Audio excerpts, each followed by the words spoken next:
Hello friends.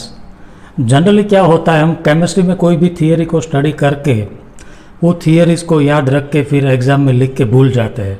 But वो theories देने के पीछे कई बड़े बड़े साइंटिस्ट का बड़ा रोल होता है और उसके पीछे कुछ इंटरेस्टिंग स्टोरीज भी होती है जो हमें कभी पता ही नहीं चलती है। शायद वो स्टोरी को हम समझने की कोशिश करें तो हो सकता है कि हम सब्जेक्ट में जो इंटरेस्ट है वो ज़्यादा डेवलप कर पाए। तो आज हम ऐसे ही एक बड़े साइंटिस्ट की बात करने जा रहे हैं जिनका नाम है लुई पाश्चर साहब। लुई पाश्चर साहब बायोलॉजिस्ट, माइक्रोबायोलॉजिस्ट भी थे और केमिस्ट। उन्होंने केमिस्ट्री में भी एक बहुत बड़ा काम किया। आप सबको पता होगा पैस्चराइजेशन, पैस्चराइज्ड मिल्क, वो जो प्रोसेस है वो देने वाले लुई पाश्चर साहब थे। उन्होंने क्या किया, वो जिस सिटी में रहते थे, लुई पाश्चर साहब जो सिटी में रहते थे वहाँ पे आसपास में शराब की बड़ी बड़ी फैक्ट्रीज थी। वो सिटी में वाइन की फैक्ट्रीज थी। तो वो लोग का एक जो वाइन के बिजनेसमैन थे, जो फैक्ट्रीज के ऑनर्स थे, वो लोग का एक हर साल का प्रॉब्लम था। प्रॉब्लम क्या था कि वाइन खट्टी हो जाती थी, लंबे टाइम तक रखने पे शराब बिगड़ जाती थी। तो वो लोग को पता चला कि लुई पाश्चर साहब हमारे सिटी में ऐसे कोई बड़े साइंटिस्ट रहते हैं। तो सब मिल के, कुछ जो ऑनर्स थे फैक्ट्रीज के, वो सब मिल के एक साथ एक दिन पाश्चर साहब के पास गए और उन्हें बताया अपनी परेशानी कि पाश्चर साहब, हमारी जो वाइन है वो हर साल ख़राब हो जाती है, खट्टी हो जाती है।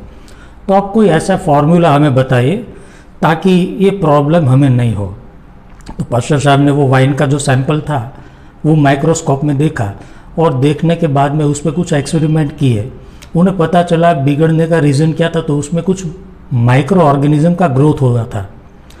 तो उन्होंने फिर उस पर कुछ एक्सपेरिमेंट करके ऐसा प्रूव किया कि ये जो शराब है उसे कुछ टेम्परेचर पे हीट करके फिर ठंडा कर देना है।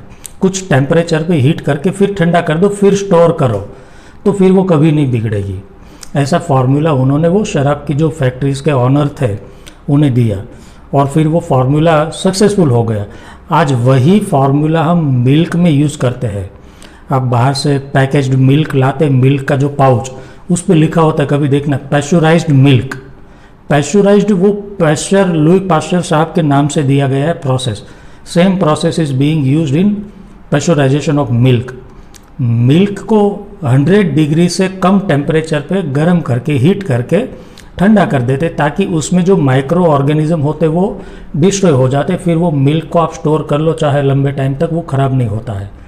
तो ये फार्मूला देने वाले पाश्चर साहब थे और उतने बड़े साइंटिस्ट थे। देखिए, पहली बात तो ये फार्मूला मेरे जैसा और आपके जैसा कोई इंसान देता तो क्या करता, उससे पैटर्न करवा लेता। पैटर्न करवाने से उसे लाखों रुपये मिलते, कई सारे रुपये, क्योंकि वो पैटर्न करवा लेते तो फिर दूसरे कोई वो फार्मूला यूज़ नहीं कर पाते। बट पाश्चर साहब इतने बड़े आदमी थे, इतने महान दिल के आदमी थे, शायद ही इसी टाइम में ऐसे हमें आदमी कम मिलते हैं। उन्होंने वो फार्मूला पब्लिकली कर दिया, सबको जिसे यूज़ करना है कर सकते हैं। वो थे लुई पाश्चर साहब।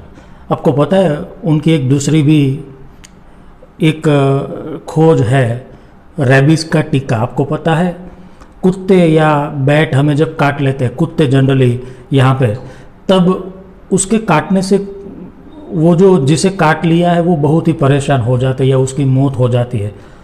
तो पाश्चर साहब जहाँ पे रहते थे, अभी तो आपको पता है कि कुत्ते काटते तब इंजेक्शन लगाते थे, तो बहुत परेशानी होती थी। और वो कुत्ते के काटने के या भेड़िए के या बैट के काटने के बाद में जो प्रॉब्लम होता था उसके पीछे रीज़न था रेबीज़ नाम का वायरस। तो पाश्चर साहब जहाँ पे रहते थे, लुई पाश्चर साहब, उन्होंने कुछ लोगों को, कुछ छोटे छोटे बच्चों को कुत्ते ने काट लिया और उसे मरते हुए, उसका दर्द पाश्चर साहब ने देखा था कि उसे कैसे ट्रीट किया जाता है और उसे वो कैसे मर जाते हैं बेचारे। तो उन्होंने एक दिन डिसाइड किया कि ये काम मैं करूँगा। फिर उन्होंने रेबीज़ का टीका, मतलब वैक्सीन ढूंढ निकाली और वो वैक्सीन भी, आप सोचिए वो कितने बड़े दिल के इंसान हो गए, वो वैक्सीन का फार्मूला भी उन्होंने पब्लिकली कर दिया। उन्होंने पैटर्न नहीं करवाई, वो चाहते तो उसे भी पैटर्न करवा के वो खुद प्रोड्यूस करवा के बेच सकते थे, बट ऐसा नहीं किया। तो यही एक केमिस्ट्री के बड़े साइंटिस्ट के बारे में आज हमने बात करनी थी और ऐसे ही कुछ दूसरे साइंटिस्ट की इंटरेस्टिंग स्टोरी के साथ हम नेक्स्ट वीडियो में मिलेंगे। Good bye, thank you.